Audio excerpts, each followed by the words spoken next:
it's not about the size of the population. It's about how productive the economy can be. The whole ASEAN has 680 million population, but Malaysia is only 5% of the population of ASEAN, which is 34 million. So I would like to ask YB Minister, what are the competitive advantages coming to Malaysia or invest in Malaysia? Thank you. Thank you very much. I think part of the answer is actually the title of the keynote address. You invest in Malaysia, but you expand beyond. So if you look at ASEAN, is a block of 10 member economies. Yes, you're right, 680 million. But if you break it down, one big country is, of course, Indonesia, 280 million, right? But you want to use Malaysia as a home base for you to expand beyond Malaysia, to not just exports into ASEAN, but also exports to all over the world. And as I said, we are very much an open economy. We trade 1.3 times bigger than the size of our GDP. And we have various reasons which I will explain later. But first, I need to explain that a competitive economy is not based on the size of the population. Who is the most competitive economy in Southeast Asia? It's Singapore. If you want to say Malaysia is only 5%, you know how big is Singapore relative. So it's not about the size of the population. It's about how productive the economy can be, how accessible the economy can be, how conducive the ecosystem of the economy. So why Malaysia, right? So the second question, why Malaysia? It's not about the size of the population, because you don't come to Malaysia for Malaysian market. You come to Malaysia to build a hub for Asia, to be the hub even for global. And that's where our incentives, Malaysian incentive, you look at what we have offered today, is for companies to come in to make it a hub. You get incentive. You want to come here just to do business in Malaysia, you're competing with our local players, you won't make the margin, right?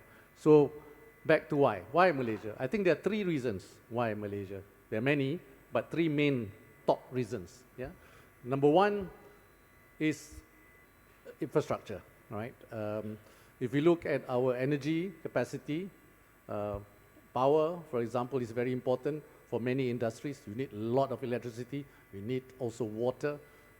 And Malaysia has that. Our reserve margin is 20+%. And that's why a lot of data centers, for example, come to Malaysia from China, from US, from Europe, and more recently even from Middle East, where you can have access to stable electricity. And not only that, for Malaysia, we have a net zero target by 2050. So we have a very comprehensive energy transition roadmap where we can also supply green energy to companies who want to invest in Malaysia. And you know, many countries now want exporters to at least meet the sustainability standards by 2030 or even 2050. So that's number one, basically infrastructure. The ports, the roads, the water, the electricity and all that is there, right? Is strong, you know, because we are an export country. For Malaysia, for example, what do we export the most? 80% is manufacturing, only 20% agriculture. Out of that 80% manufacturing, 40% of 80% is E&E product, mainly semiconductor. So we export to all over the world using the infrastructure that we have and leveraging on the various free trade agreements that we sign. So you can also benefit from leveraging on that. So number one is infrastructure. Number two is consistency in policies, right? We have changed in governments, you know, many times. But what's important is that despite the changes in government or administration, the policies have been consistent when it comes to investments, when it comes to trade. Ever since independence until today, we have companies who have been in Malaysia for 40, 50, 60 years. For example, semiconductor. Why are we so strong in semiconductor? Semiconductor has been a sector, an industry in Malaysia since the 1970s. It's already 50 years. That's why we are the 6th largest exporter of semiconductor in the world.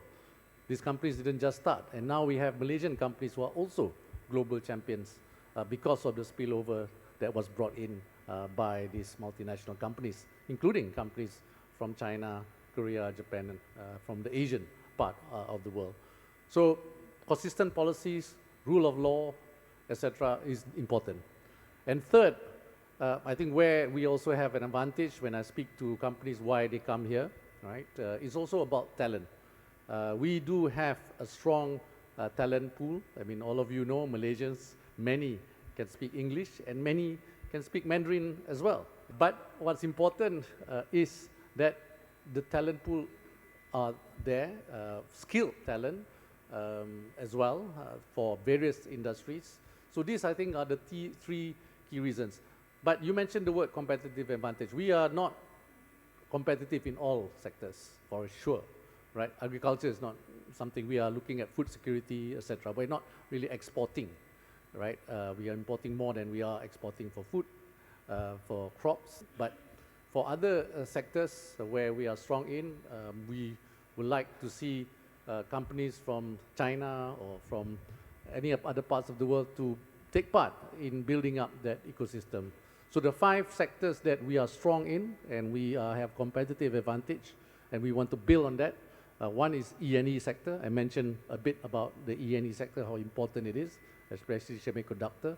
Number 2 is chemical, petrochemical. You know, we are strong in oil and gas sectors, but we are also moving downstream to chemical and petrochemical. This is an area where many companies also from all over the world coming in to co-invest with Malaysian companies.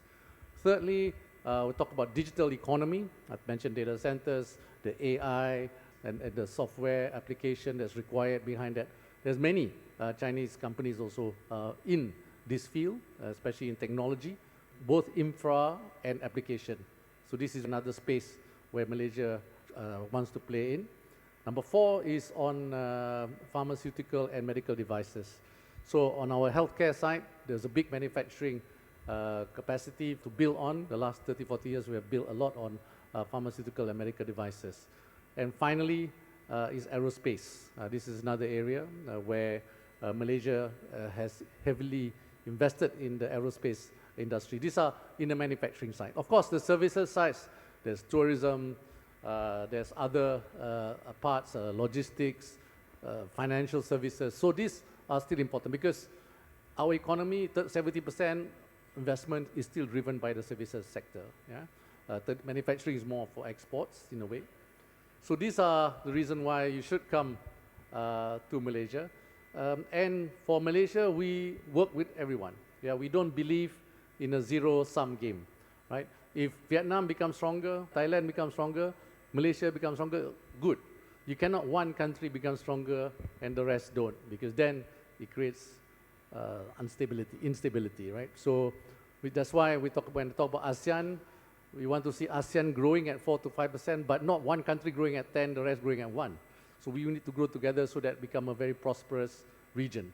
We want a growth in ASEAN, a growth that is sustainable, a growth that is inclusive, a growth that is equitable, and a growth that is resilient.